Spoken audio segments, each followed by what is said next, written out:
Okay, happy 20th birthday to one of my favorite games of all time. In fact, this is probably my most played game of all time if you count total hours I've played it. Final Fantasy VIII. And yeah, I know it gets maligned by the community. And yeah, this is going to be mainly my talking about the remaster. But yeah, I'm not going to digress all the criticism about this. I mean, yeah, it eschewed some conventions but it's still one of the best-selling games of the series. And up until recently, I had despaired of Square ever acknowledging it again. Not that I needed to acknowledge. I mean, I could always play it. I could always play it with trouble. I mean, here's the thing: these early PlayStation discs, these PlayStation discs, they're not early, but you know what I mean. These discs for the PlayStation 1 had a habit of getting scratched. Didn't help if you had a toddler brother who loved grabbing anything disc looking off the shelf. But anyway, yeah, they were, yeah, so yeah, in the modern era, digging out a console, digging out, say, your PlayStation 2 or PlayStation 1 and hooking up to a modern TV is a bit of a hassle. Yeah, I know you can do it on the PlayStation because, one, there's a lack of, if your TV even has RCA jacks on the back of it nowadays,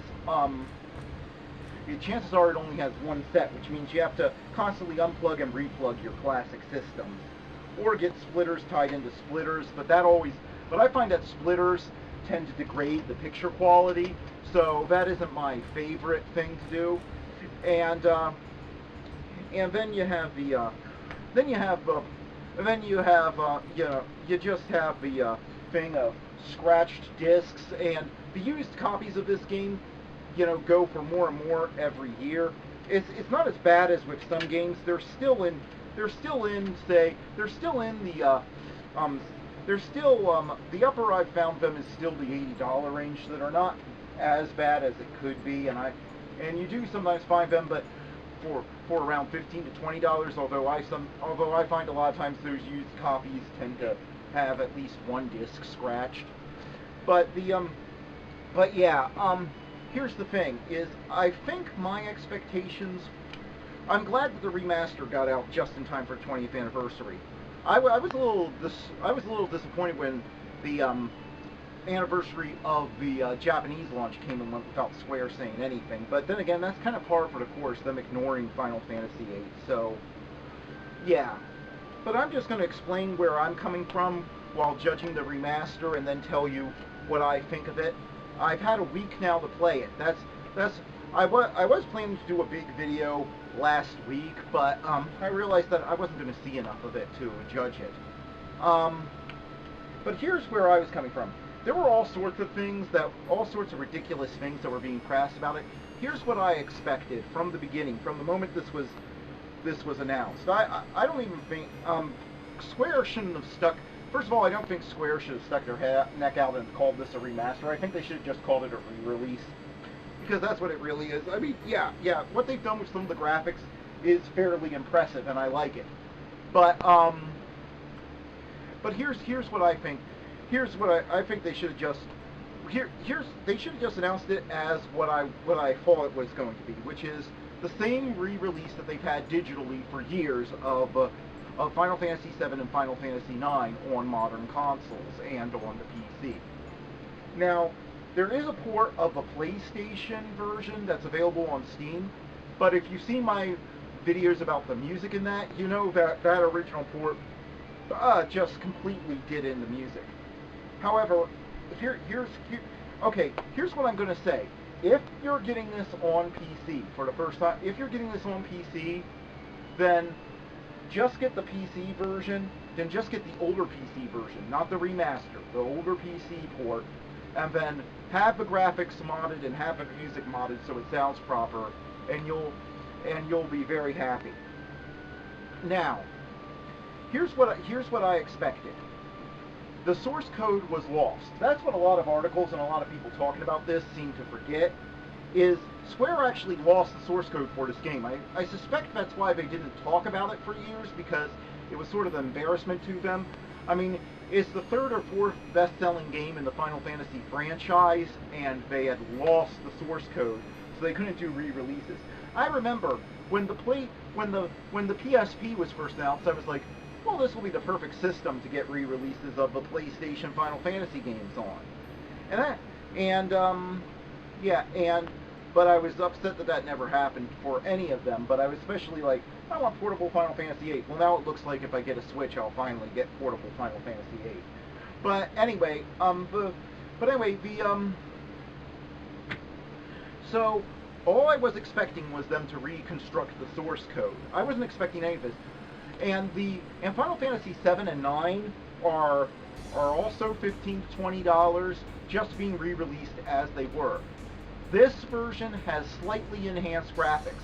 Now, it's not as good as the fan-made mod for the PC version, but that's only on the but you can only use that on the PC. So, but if that's your cup of tea, then mod the PC version. Okay, that's the ideal way to play Final Fantasy VIII.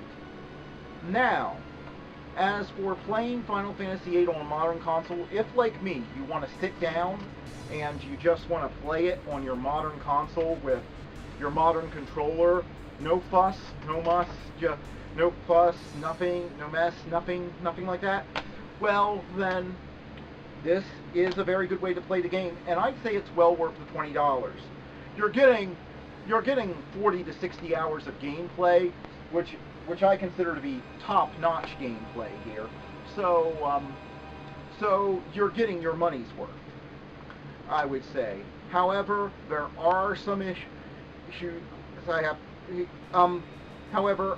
There are some issues I have to address, and then I'll get into why I still think this is worth it. Okay, the first issue is an issue that's happening with all modern games. The Me Too movement is putting pressure on our governments, with pressure on Japan, using the Olympics as an excuse to desexualize everything Japanese. And in Final Fantasy VIII's case, it's really stupid because there's nothing sexualized in it. The game feature, the love story that's at the center of the game is a very chaste love story. In fact, I remember seeing an old interview with the creators back in the late 90s, or it must have been the early 2000s actually, where, you know, the head writer, he said that one of their goals going in, I forget whether it was the head designer or head writer, he said one of the goals going in was to see whether or not they could tell a love story that affected gamers, that where they didn't resort to the cliche of having the phrase "I love you" used. So that tells you something, and but there is a bit of censorship there. Now, I didn't notice the biggest thing one of the bigger things that's gotten attention is that there's a GF called Siren, who's like a siren, and she had like only a seashell covering her private parts when you do her summons. And I didn't notice this until somebody pointed out, but she does have feathers on her, and they added some feathers to make her privates more, well, private. I have to say, since I needed it pointed out to me, it doesn't really bother me that much. It does bother me on like a moral grounds of having things censored, and the international community is just making Japan censor everything. They're using the Olympics as an excuse and saying, well, if you're hosting the Olympics, you have to set an example and all this other garbage. But that's a very minor few seconds. The thing that really gets me is they did noticeably shrink the chest size of the main lead, Renoa, and one of the other female characters, Julia, as far as I can tell. Now, these are all my observations. I haven't watched anyone else's videos. I haven't read any articles. I just heard from a few people online that these issues are out there, and so but I'm only pointing out the ones I've noticed in my week of gameplay, getting pretty far into the game. Renoa, it's kind of ridiculous in both their cases because neither of them were ever really sexualized characters. This is as sexualized as Renoa gets right here on the cover. Yeah, you really didn't need, but it's noticeable. But I did notice, and I don't really normally notice this thing, but I did notice that it's smaller, that her chest is smaller. The same with the character Julia in the flashback sequences. So if that sort of thing bothers you and if you have a moral problem with it, don't touch this. Alright? I'm telling you now, don't touch this. It'll just make you angry. However, that wasn't enough. That's not enough to take me out of it. And I can't say I'm taking. I can't say. Here's the thing. Is for me. Here's the thing. I'm a huge. More than I'm a gamer. I'm a huge classic film fan. I'm very much a fan of silent film. And those things have to be reconstructed all the time. And so my thinking going into this was that this is more of a reconstruction than just taking a game and you have to remaster it. This isn't, to me, that's why I didn't like Square using the term remaster to describe it, because to me it's more of a reconstruction. They lost the source code, so they're putting it back, and they're putting it back together, and I've never seen a film reconstructed or re-released to the point that this game is, or really a game where there hasn't been some change in the content. There haven't been little trims here. There haven't been changes to lighting there. It's just one of those things that happens when we reconstruct art. People try to make it more reflective and what they think is more appropriate for their time. Now, I don't happen to like it, but to me it's something that I have to live with. And to me, when I'm looking at a story or a piece of art, I have to say, does this affect it enough? Does the changes that were made when this thing was put back together so I could see it again, does it affect it enough that it ruins the experience for me? And in this case, it doesn't. It's just a few seconds in a 40 to 60 hour game, and I can't say that bothers me. Even as hardcore a fan as I am of this game, and I am really, really hardcore fan of this game. This is my favorite Final Fantasy game by far. I mean, I have beat this thing like 8 times or something, 6 to 8 times, and I was just counting the days. This was the thing I was most excited about coming out of E3. So it's not enough for me. However, maybe it's enough for you. I'm just one of those people who, this was my first Final Fantasy game. I somehow ended up, I don't even remember how I ended up with it, but I ended up with the game Brave Fencer Monimusha, or whatever his name. The game was a game, and it was a game from Square that came with a demo of Final Fantasy VIII, and that demo hooked me. It was like I think it's one of the most perfect game demos I've ever seen, because it just hooked me into it. And anyway, because it just hooked me into the game, and I spent several months, because I had no idea how a Japanese RPG was played at the time, and I just spent several months learning the mechanics of the game so I could beat that short demo section. But anyway, but I digress. The thing is that for a hardcore fan like me, it's not enough to destroy it, and it's still well worth $20 to get it on a modern system where you can play it. And I'd say that it's worth it for any new fans or old fans. But if you want to take a stand against that censorship, more power to you. I just don't see it as enough. We've had films censored before. I mean, there are a few jokes that were trimmed by the censors from Marx Brothers films. I've never seen the Marx Brothers film, in particular the Marx Brothers movie Animal Crackers. I've never seen that uncut. However, I'm not going to, just because a couple of jokes were trimmed by the censors back in the 1950s, when it was, when the one film was, restored for television. I think it was 1950s, or was it the 70s when it was returned to the archives, and the censors wanted to clip out an inappropriate joke, a couple of inappropriate jokes. I'm not going to deprive. I don't feel that it's worth it. I feel like it's cutting off my nose to spite my face, and I want to support the people who made the game originally, and stuff. And so there is always that. So to me, it's worth it. Now on to the rest of the on to the quality of the remaster. Now, what is remastered? Now, the backgrounds are not remastered, and that's why I say if you're getting it on the PC, just get the original PC version, look up how to mod it. There's a video on YouTube, there are a series of videos on YouTube of how to mod the graphics, and you'll get backgrounds that are modded too on the original plate, on the PC. However, I have a feeling the market for PC gamers buying Final Fantasy VIII for the first time, or because it's there, is going to be small. So is small compared to the console side of it. So for that side of it, I say, yeah, get that, because this is the only way you'll be playing it on a modern console. You either have to get this, or you have to, or, you know, if you really want to get it looking best, the only way to get it looking best is to get a PlayStation, get some sort of upscaler, and then you get the original game, and then you run into then you can run into hundreds of dollars to get it looking its best.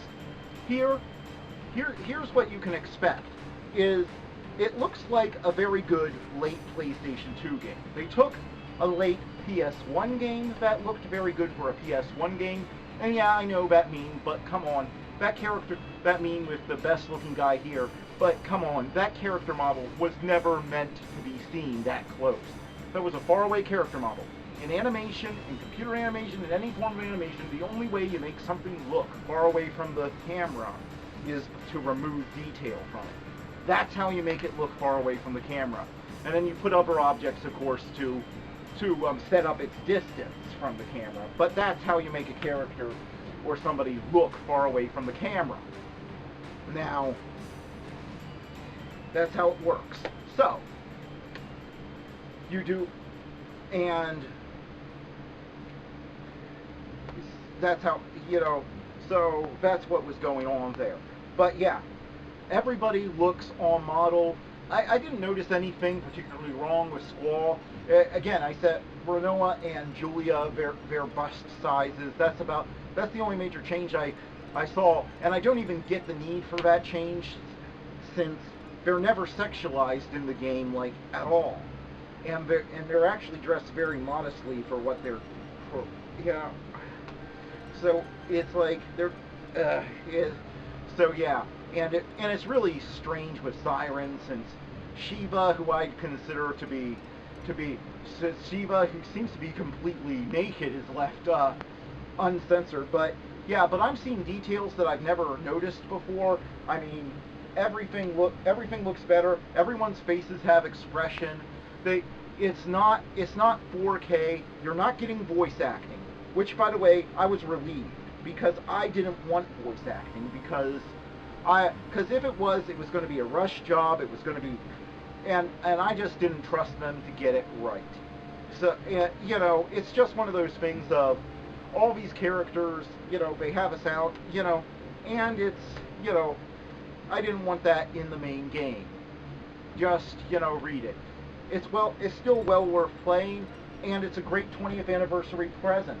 And I wasn't expecting this. I was expecting to never be able to play Final Fantasy VIII on my TV in my living room again without going through a lot of hassle.